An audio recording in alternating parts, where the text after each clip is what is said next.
Hi friends, welcome back to my YouTube channel. Friends, इस video में हम पढ़ने जा रहे हैं क्लास 5th चैप्टर नंबर 1 राख की रस्सी। लोनपोगार तिब्बत के 32वें राजा सयानगवसेन गाम्पो के मंत्री थे।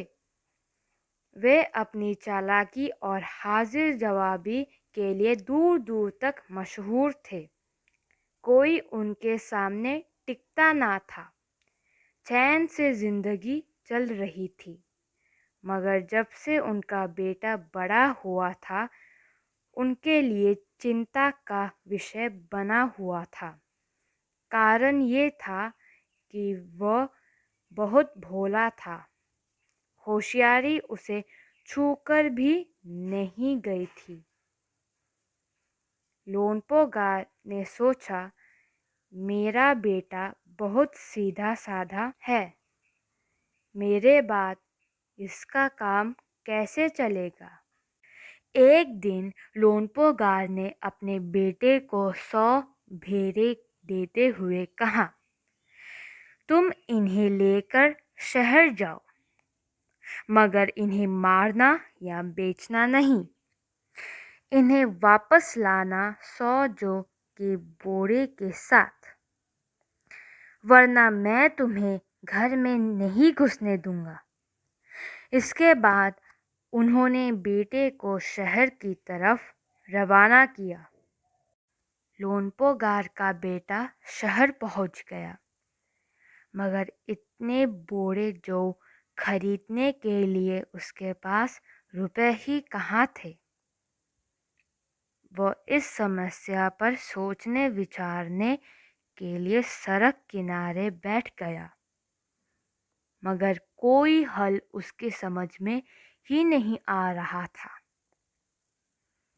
वह बहुत दुखी था।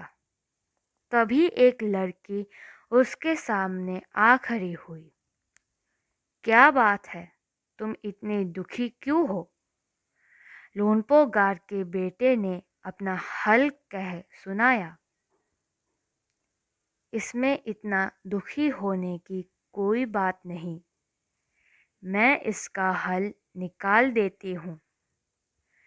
इतना कहकर लड़की ने भेड़ों के बाल उतारे और उन्हें बाजार में बेच दिया। जो रुपए मिले उनसे जौ के 100 बोरे खरीद कर उसे घर वापस भेज दिया। लोनपोगार के बेटे को लगा कि उसके पिता बहुत खुश होंगे, मगर उसकी आपबीती पर उन्होंने ध्यान नहीं दिया।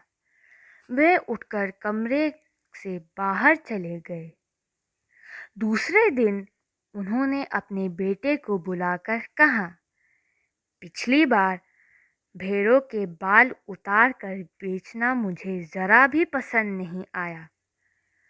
अब तुम दोबारा उन्हीं भेड़ों को लेकर जाओ, उनके साथ जौ के 100 बोरे लेकर ही लौटना।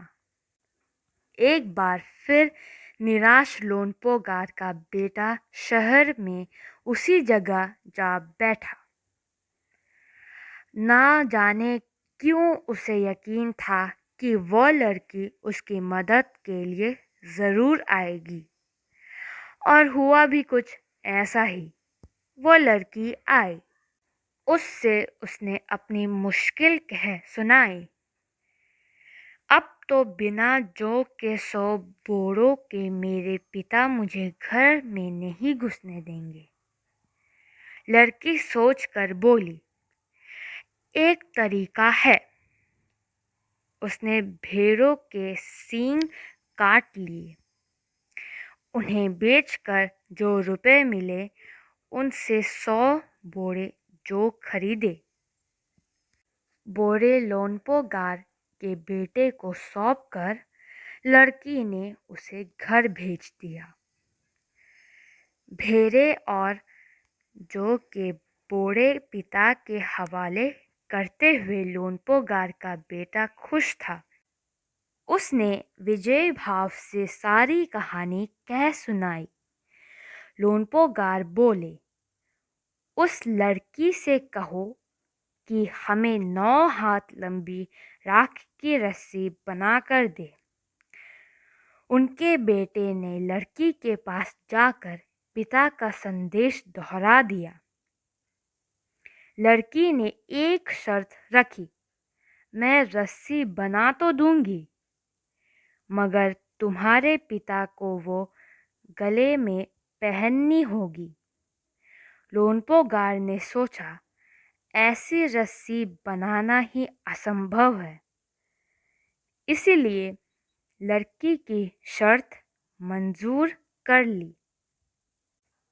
अगले दिन लड़की ने 9 हाथ लंबी रस्सी ली, उसे पत्थर के सिल पर रखा और जला दिया।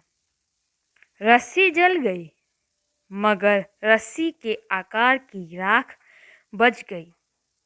इसे वो सिल समेत लोनपोगार के पास ले गई और उसे पहनने के लिए कहा। लोनपोगार रस्सी देखकर चकित रह गए।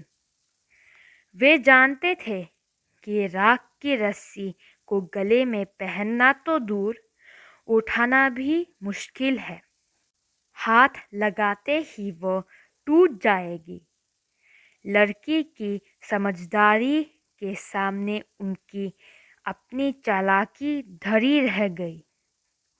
बिना वक्त गवाए लोनपोगार ने अपने बेटे की शादी का प्रस्ताव लड़की के सामने रख दिया।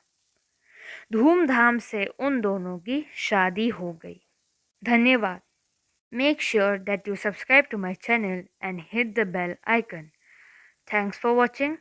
Bye bye.